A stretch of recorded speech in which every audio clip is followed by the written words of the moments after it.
nasceu na tarde do dia 12 de abril de 1960, na fazenda Vai Quem Quer, município de Rubiácea. Aos 4 anos de idade, o filho do casal Nadir Rocha e Joaquim Barbosa passou a viver com a família no bairro Alvorada, em Araçatuba.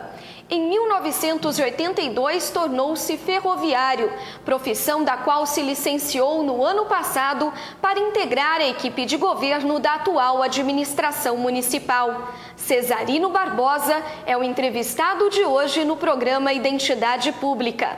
Olá, Cesarino, é um prazer recebê-lo em nosso estúdio. Olá, Suzy, o prazer é todo meu. Muitas são as pessoas que carregam histórias já no próprio nome, e um exemplo disso é o nosso entrevistado. Cesarino, por que os seus pais escolheram esse nome para batizá-lo?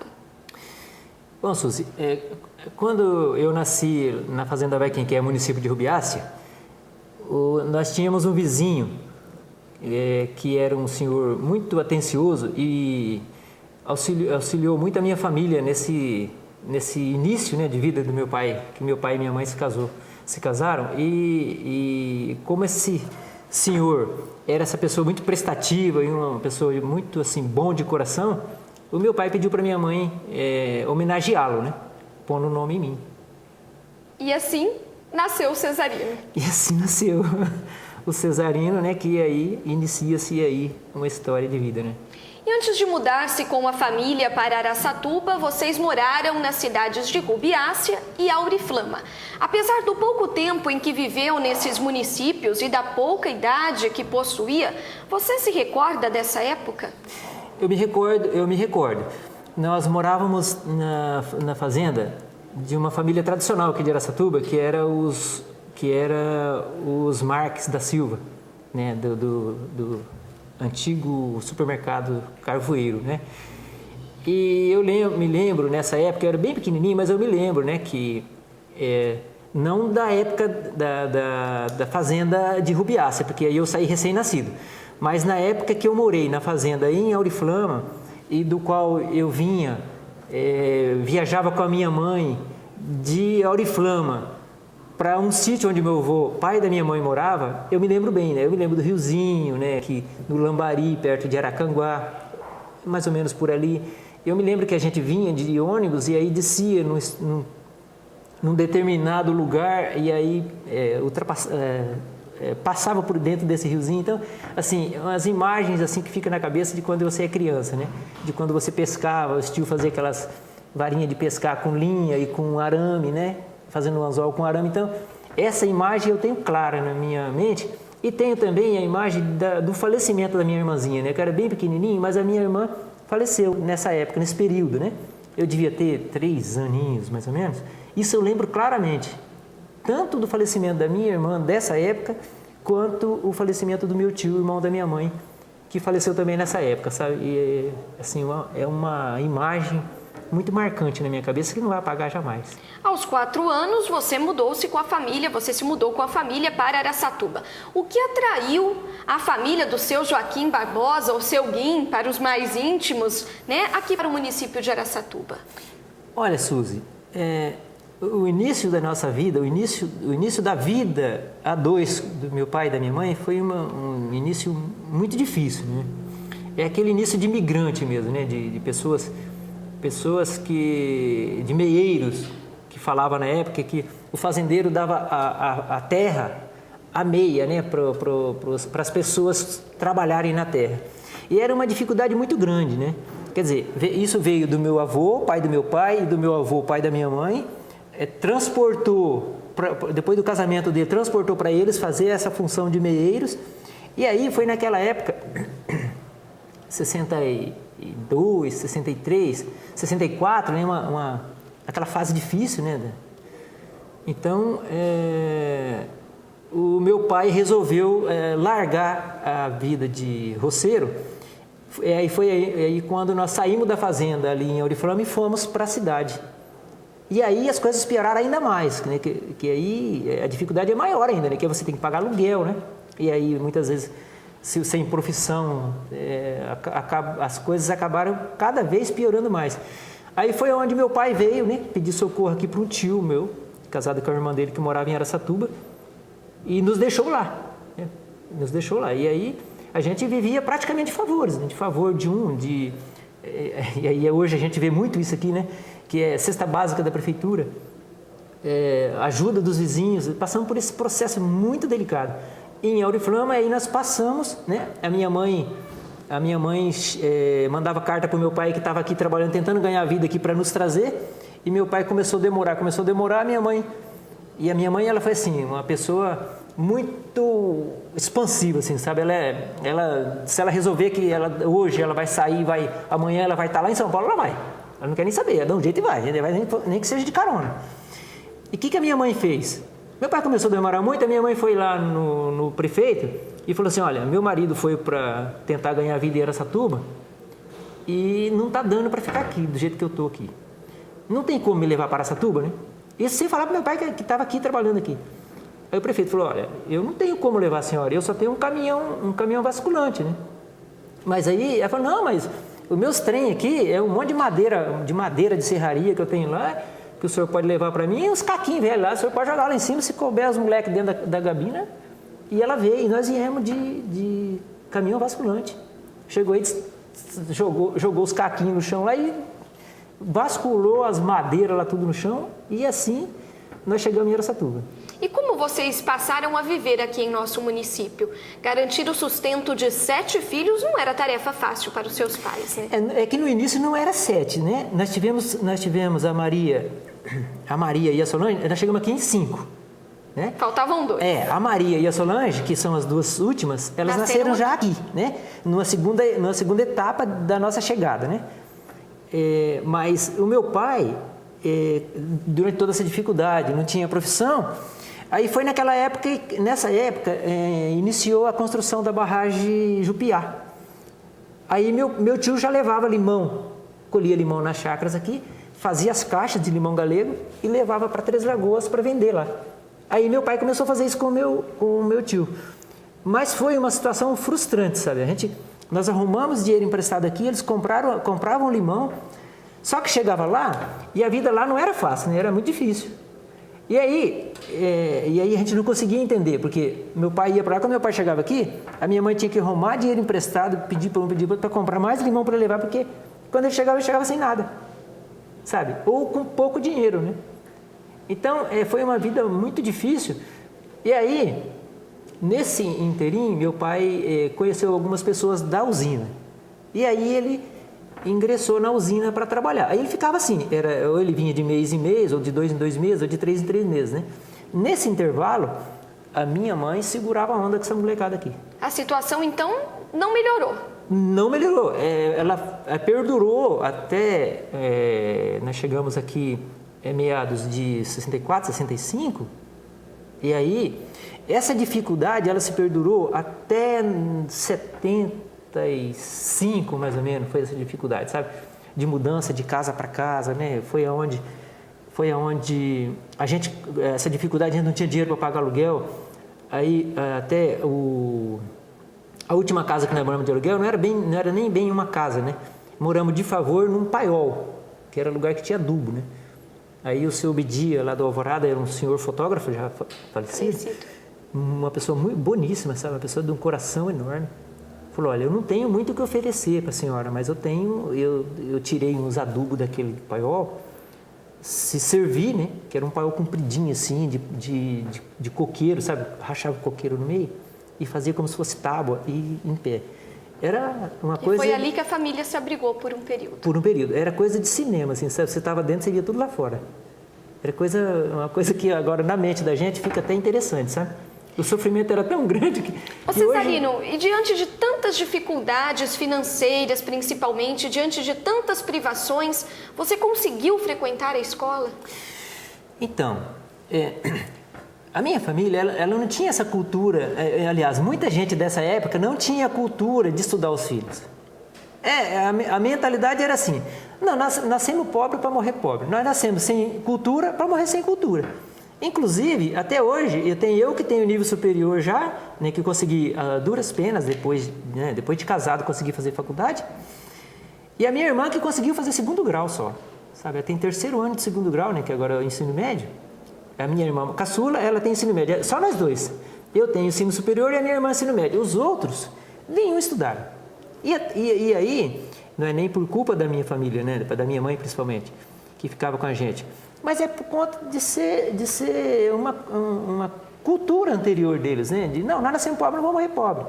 Sabe, conseguiu comida para comer, tá bom.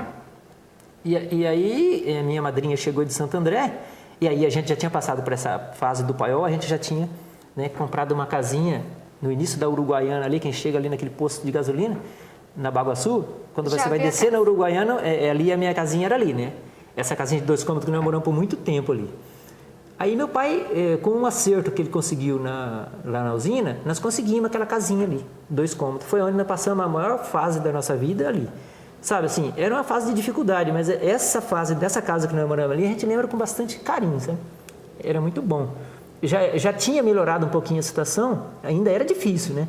E assim, nós sempre fomos uma família, assim, muito querida, assim, pelos vizinhos, né? A gente fazia por onde? Não sei se até por conta das dificuldades, a gente sempre foi uma família muito querida pelos vizinhos. E eram uns vizinhos ainda são, né? Mas na época eram uns vizinhos, assim, muito, muito bons, né?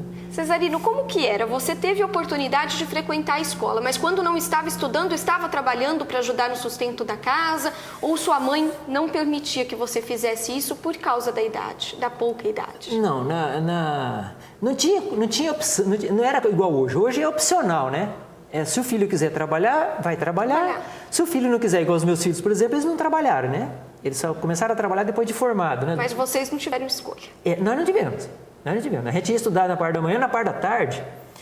Até porque a gente ficava com dó da minha mãe, que a minha mãe, ela se desdobrava, você entende? A minha mãe lavava a roupa para fora, a minha mãe arrancava tuco, a minha mãe fazia cero, esticava cerca. A minha mãe, ela foi, sabe, hoje eu falo para ela, mãe, você foi um macho, sabe? Você foi um macho que nós não tivemos. O meu pai já foi mais sossegadão, né? Meu pai era mais largado no mundo. A minha mãe não, a minha mãe era aquela galinha choque que cuidava dos filhotinhos ali. Então hoje eu tenho um carinho assim muito especial pela minha mãe por conta disso, né? Em quais escolas do nosso município que você frequentou, que você estudou? Então, voltando um pouco à pergunta que você fez anteriormente, se a gente trabalhava, a minha mãe, ela sempre foi trabalhar, como era oriunda da roça, então em volta do Jardim Alvorada, ali hoje onde é o Concórdia, onde são aquelas chácaras, então tinha as rocinhas. E a minha mãe, para ajudar no sustento, ela ia trabalhar nessas rocinhas. A gente trabalhava até a hora do almoço, a gente estudava até a hora do almoço, na parte da tarde, a nossa tarefa era achar onde a minha mãe estava para ajudar, até para produzir mais, né? Porque como era para produção, a gente falava, eu e meu irmão, né? Eu e meus 2 irmãos, que eu sou do meio, o Celso, eu e o Tião, né? E a gente ia ajudar a minha mãe, tudo pequenininho, mas ia ajudar a minha mãe, que um pouquinho que a gente fizesse já melhorava. Já ajudava.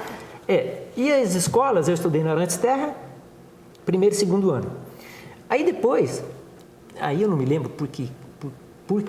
Nós fomos estudar lá naquela escola de Nova York, que hoje não existe mais, perto da igreja.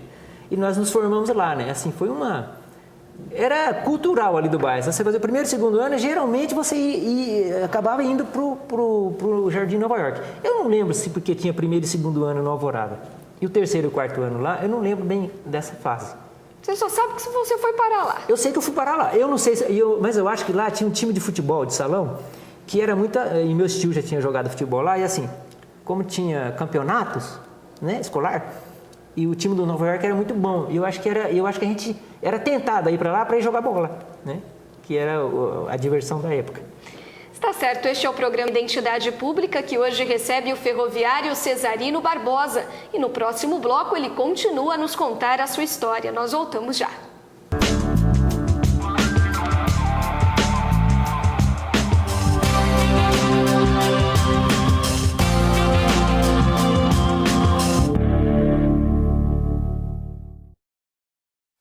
Feijão com arroz, no mexido feijoada baião de 2.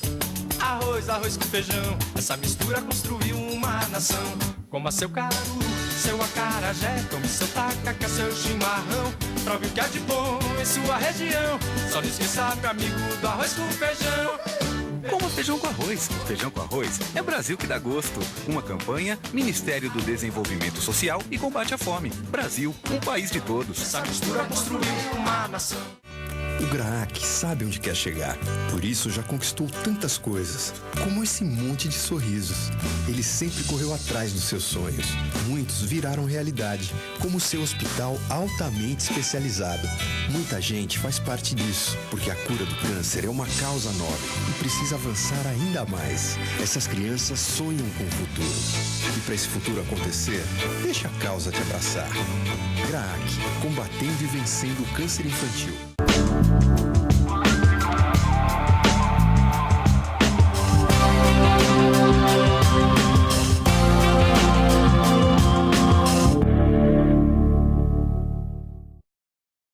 Estamos de volta para conhecer um pouco mais da trajetória pessoal e profissional do ferroviário Cesarino Barbosa. Casado e pai de 2 filhos, Cesarino conquistou o seu primeiro emprego com carteira assinada quando tinha 17 anos de idade. Foi em uma fábrica de sapatos aqui do município. Mas logo em seguida, quando completou 18 anos e precisou servir ao tiro de guerra, ele acabou perdendo o emprego. E aí, Cesarino? Como você fez para conseguir continuar mantendo a família, ajudando no sustento da casa? Nessa época, as coisas já estavam bem melhores, né? Porque já tinha eu nessa fase da idade, já tinha o meu irmão mais velho e o meu irmão mais novo também que já ajudava, né? Aí as coisas, apesar que nós sempre tivemos uma cultura de todo o dinheiro que a gente recebia, colocava lá num cofre único, lá, né? Num caixa único com a mamãe lá, e a mamãe que distribuía, né? A mamãe que dava os 10ão, 20ão para sair. Tivemos sempre essa cultura, mas aí as coisas foram melhorando, né? E nesse prazo, nesse estágio em que eu fiz o tiro de guerra, que eu, né, fui demitido da Casa Cantagalo, lá do PROT SA, eu passei a fazer o tiro de guerra. Nesse intervalo do tiro de guerra, eu comecei, durante a semana, você tem um dia de folga, que é, por exemplo, segunda-feira. Toda segunda-feira eram os descansos que você tinha no tiro de guerra, então você não precisava ir ao tiro de guerra. Aí nesse intervalo eu pegava o caminhão da roça e ia trabalhar na roça, esse dia da semana, para ganhar um dinheirinho para a família. Na verdade era uma roça de amendoim que lhe reservou uma bela de uma surpresa, né? Porque foi nesta roça que o Cesarino acabou conhecendo Maria Aparecida, com quem ele se casou e com quem ele teve 2 filhos, que foi o Roberto César e o Emanuel. Isso, essa ida à roça, né? Parece que até um resgate, né? Aí você vai para a roça, você acha a cara metade, né? Se casa, tem 2 filhos e a gente vem aí, né? As duras penas, né? Hoje numa situação um pouco mais confortável, mas sempre fomos assim, né? Muito unidos. Nesse intervalo que nós começamos a namorar, logo a mãe, né, que aí eu entrei na ferrovia, não demorou 6 meses, ela descobriu que a mãe dela estava doente, né? E aí nós nos casamos e aí eu trouxe a dona Ana, que é a mãe da minha mulher, para cá com os 4 irmãos, né, dela. Então tem aquele ditado que quem casa com a viúva leva os 10 filhos, eu casei com a filha da viúva, trouxe a viúva e mais 4 filhos. E graças a Deus hoje está tudo bem aí, o pessoal tudo bem arrumadinho na vida, graças a Deus. O casamento, como você disse, ocorreu especificamente no dia 11 de junho de 1983, cerca de 6 meses depois em que você foi admitido na Rede Ferroviária Federal SA, né? Como surgiu essa oportunidade de emprego? Essa oportunidade de emprego, um dia, você vê como que é interessante a vida das pessoas, né? Um dia eu vim, né? Briguei, sabe, namorico, né? Então eu briguei lá no sítio onde ela morava, vim antes, eu vinha geralmente na segunda-feira de manhã. Esse dia eu vim antes, por ter, né, desentendido com ela lá. Aí cheguei aqui, estava assistindo uma partida de futebol no campo do Alvorada, lá do Panorama. E meu cunhado, um amigo, o Irineu, falou assim: ô Cesarino, você tem um concurso lá em Três Lagoas, na Rede Ferroviária Federal. Meu irmão trabalha na rede de guarda aqui em Araçatuba. Ele falou que tem um concurso lá e amanhã abre a inscrição amanhã. Você não quer ir comigo? Eu falei, cara, para eu ir lá é complicado, eu não tenho dinheiro, né? Uma dureza, para ir namorar a Cida, eu pegava dinheiro emprestado, ia, chegava lá, ela me calçava para eu voltar e para pagar o que eu peguei emprestado para ir. Né? A dureza era tão grande que... Eu falei, rapaz, mas não tem dinheiro, né? Mas eu falei para ele assim, olha, mas vamos fazer o seguinte, eu vou falar com meu cunhado. E meu cunhado era bem empregado, né? Trabalhava no frigorífico, até mais. Eu vou falar com meu cunhado, se ele me arrumar, você acha que a gente gasta quanto para ir lá e voltar? Uns 2.000 cruzeiros na época, né? Falei, se meu cunhado me arrumar, eu vou. Aí foi onde meu cunhado falou, não, eu te arrumo. Eu fui, me inscrevi, o Irineu não entrou e eu entrei. Achei interessante essa passagem, né? De eu entrar na ferrovia e ele não entrar. E aí como ela já tinha descoberto, né, que a mãe dela estava com CA, com câncer, e aí começou a gravar, aí nós entramos no acordo, né? Falei, bora, nós já namoramos há 5 anos, né? Vamos acelerar isso. Aí casamos e trouxe a minha sogra para cá. Ela faleceu comigo, inclusive na casa da ferrovia, onde eu morava ali. E como ferroviário, você decide levantar as bandeiras do Sindicato dos Trabalhadores em Empresas Ferroviárias, sindicato no qual você atuou intensamente durante muitos anos. Aproximadamente 20 anos, né? Quando eu entrei na ferrovia, a gente percebia assim, que existia uma relação trabalhador, sindicato e empresa, era uma relação muito complicada, né? E era uma relação de entreguismo, sabe? Chamado peleguismo para a gente na esfera sindical. Uma relação complicada entre os diretores do sindicato que existia na época e a empresa e os trabalhadores. Aí nós resolvemos montar uma chapa para disputar, né? E montamos essa chapa e a nossa chapa foi vitoriosa. O interessante é que a nossa chapa ela foi vitoriosa, nós ganhamos no voto, mas a pelegada que estava dentro do sindicato, encastelado dentro do sindicato, não quis entregar ao sindicato, né? Falou que houve falcatrua, não sei o quê.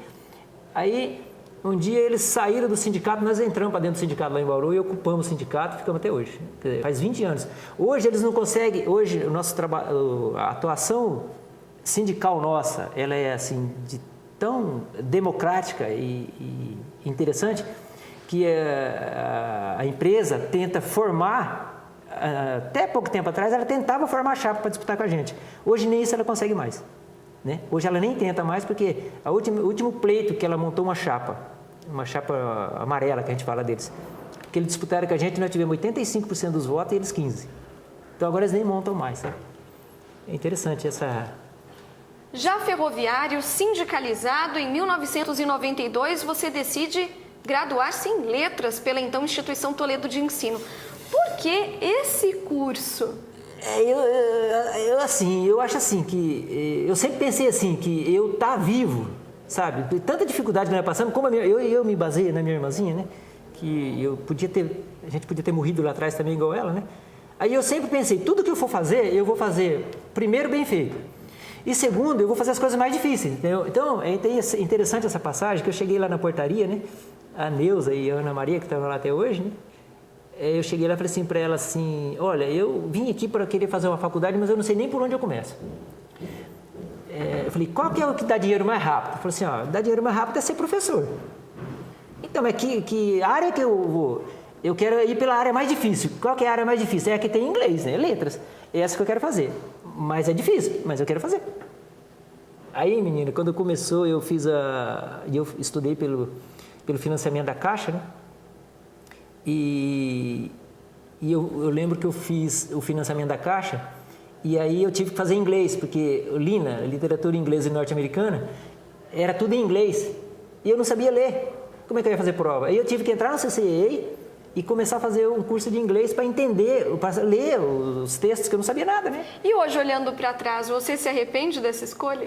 Não, hoje eu faria direito, né? Hoje, se eu tivesse uma estrutura, se eu tivesse alguém quem me orientar, eu faria direito, que abre um leque bem maior.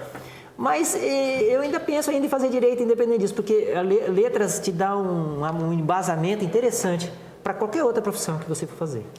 Já tendo se filiado no antigo MDB, em 1990, Cesarino Barbosa filiou-se no PT, o Partido dos Trabalhadores. E por esse partido ele se candidatou a vereador de Araçatuba em 2 oportunidades, em 1992 e em 2004. Cesarino, quando e por que teve início a sua militância política?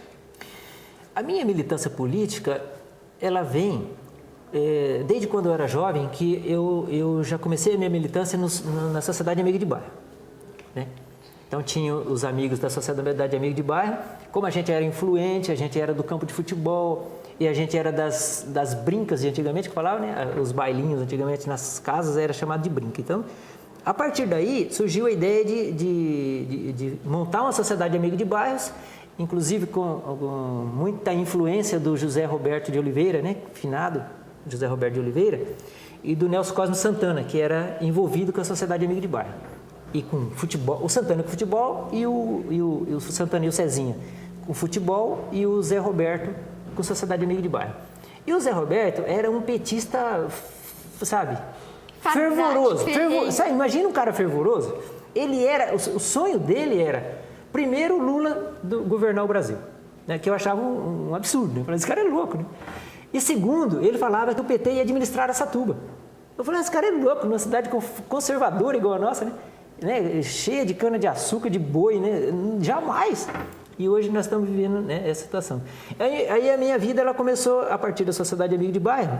Depois eu entrei na Sociedade Amigo de Bairro e nós já fizemos 2 campanhas com o Tito Damaso para vereador. Ele foi muito bem votado, mas não conseguiu. Nesse intervalo eu me filiei ao PMDB. Ao MDB da época, até para participar das convenções, né, que tem as votações, tudo. Mas nunca participei do PMDB assim, um militante, né, como eu sou hoje do PT. E aí, quando eu entrei para o sindicalismo, aí o sindicalismo me levou, me aproximou do PT. Me aproximou do PT, né, através do Adel Dayer. Não, você tem que ir para o PT comigo, tá, não sei o quê, que agora nós estamos no sindicato, nós vamos para o PT.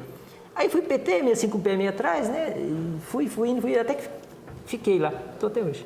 E hoje, quais são as suas pretensões políticas? Após ter se candidatado por 2 vezes, vereador de Araçatuba, em 92 e em 2004, nas últimas eleições municipais, você apoiou o atual prefeito Cido Sério. Sim. Há cerca de 1 ano e meio, administra os cemitérios municipais da nossa cidade, integra a equipe de governo da atual administração.